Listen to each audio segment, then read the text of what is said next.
khilaafka u dhaxeeya dowladda federaalka Soomaaliya iyo maamul goboleedka Galmudug ayaa maraya halkii ugu sareysay kadib markii dowladda dhexe ay soo saartay go'aamo ku saabsan habraaca doorashooyinka madaxtinimada ee Galmudug. inkasta oo ay dowlad goboleedka Galmudug go'aankaasi ku tilmaantay mid aan sharciga waafaqsanayn, haddana war-saxaafadeed laga soo saaray madaxtooyada Galmudug ayaa waxaa lagu sheegay in aanay deegaanadaasi soo geli doonin mas'uuliyiin ka socota dowladda federaalka Soomaaliya. war-saxaafadeedkaas oo nuqul ka mid ah soo gaaray telefishinka Saba ayaa waxaa lagu yiri iyada oo loo hoggaansamay war-saxaafadeed ka soo baxay maamulka Galmudug ee tibaaxaya in dowladda goboleedka Galmudug ay joojisay xiriirkii ay la lahayd dowladda federaalka Soomaaliya. ayaa madaxtooyada Galmudug waxay faraysaa shirkadaha diyaaradaha ee ka howlgala deegaanada Galmudug in aanay soo qaadi karin cid ka socota dowladda federaalka Soomaaliya ayaa lagu yiri war-saxaafadeedkaasi.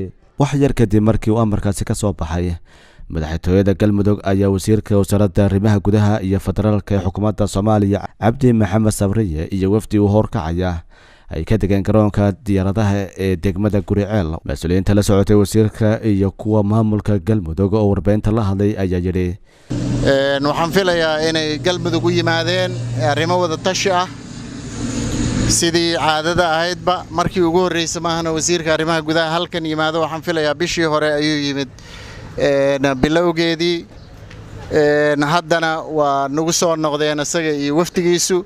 gacmo furan ayaanu ku soo dhaweynaynaa shacabka reer Dhuusamareeb sida diiran ay noogu soo dhaweeyeen garoonkan diyaaradaha.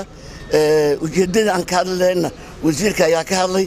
kulli aan ujeedadana waxay tahay arrin federal hadeed iyo dadkii deegaanka laga doortaan qofkii ugu dambeeyay oo halka laga doortaan ahaa inaan ku soo noqdana waajib ay ugu tahay. marka waa rajaynaynaa inaan kulligeen aan wada faa'iido gaarno, aanu ka baxno dhibaatada iyo mushkiladana haysato. aad iyo aad aan idinku soo dhaweysteen aan kaaga mahad celinaynaa. dhinaca kale wasiirka arrimaha gudaha Soomaaliya Cabdi Maxamed Sabriye oo isna halkaasi ka hadlay ayaa yiri inaan halkaan soo booqano maanta marna mas'uuliyad federaal ah marna mas'uuliyad deegaan ah. waxaan jecelnahay inaan joogno meeshaan intaan ka howla dhamaysano haddii aan la yiraahdo.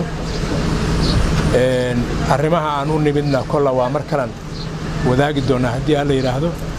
guud ahaan waa danaha iyo howlaha ka jira dowlad goboleedka Galmudug oo ay magaalo madaxda u tahay Dhuusamareeb.